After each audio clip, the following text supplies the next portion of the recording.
कर दिए जी सर। चलो रिकॉर्डिंग शुरू है। अब देखो बाबू, बहुपदों का गुणनफल हम लोग को समझना है, मल्टीपल ऑफ पोलिनोमियल।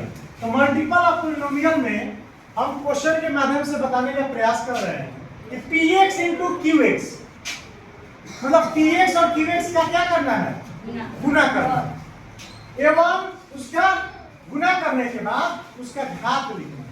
उसका क्या लिखना है, घात लिखना है। अब देखो px बराबर है x cube minus x square plus 4 एवं qx बराबर है x square plus 3x plus 1। इन दोनों का गुना करना, ठीक है।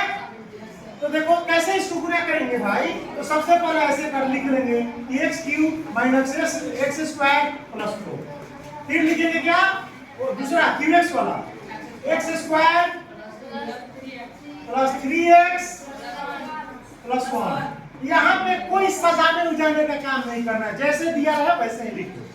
और क्या करना है, बारी बारी से ऊपर वाले के साथ गुना करना है।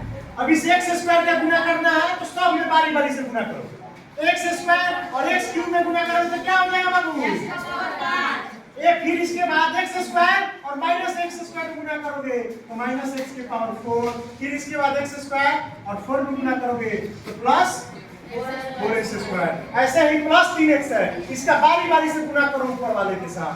तो 3x का गुना करोगे x क्यूब में तो क्या हो जाएगा बाबू, प्लस 3x के पावर 4, 3x के पावर 4। इसके बाद 3x का गुना करोगे माइनस एक्स स्क्वायर में तो क्या हो जाएगा, minus 3x cube, minus 3x cube.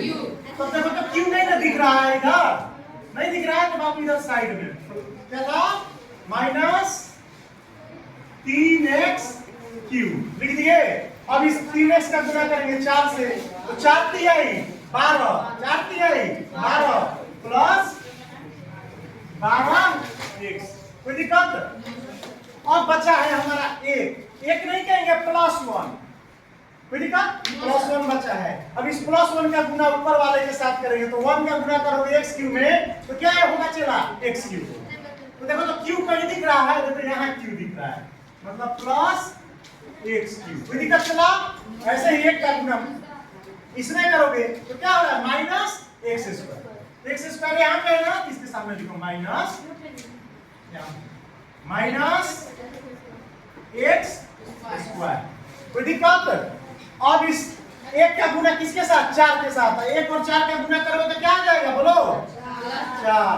तो कहाँ लिखेंगे 4 को, इधर लिखेंगे प्लस 4। अब इन सब को क्या करना है बाबू, जोड़ देना है। अब जहां तुमको खाली दिखे तो हड़बड़ाना नहीं है, मन करे तो वहां पे प्लस या माइनस करके 0 लिख, तो यहाँ पे 0 लिख दे बाबू। कोई दिक्कत? यहाँ भी कुछ नहीं दिख रहा है तो 0 लिख दे। यहाँ भी कुछ नहीं दिख रहा है, नहीं ना दिख रहा है तो यहाँ भी 0 लिख दिए, यहाँ भी 0 लिख दिए, यहाँ भी 0 लिख दिए। कोई दिक्कत?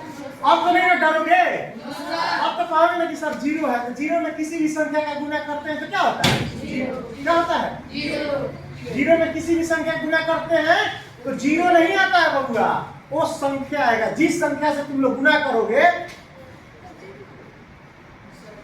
क्या होगा, गुना करेंगे तो 0 आएगा, लेकिन जोड़ेंगे तो जिस संख्या से जोड़ेंगे वो वाला संख्या है। कोई दिक्कत किसी को?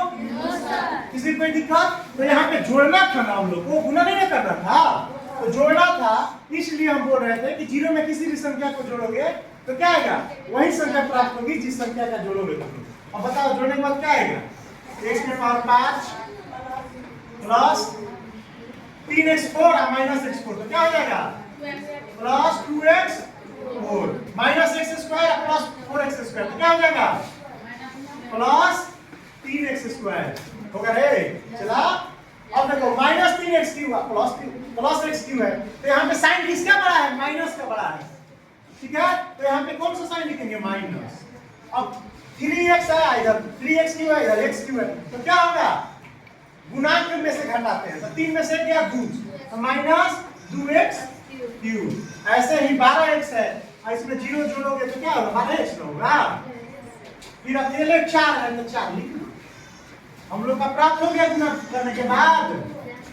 कोई दिक्कत किसी को? समझ में आया? किसी को कोई दिक्कत?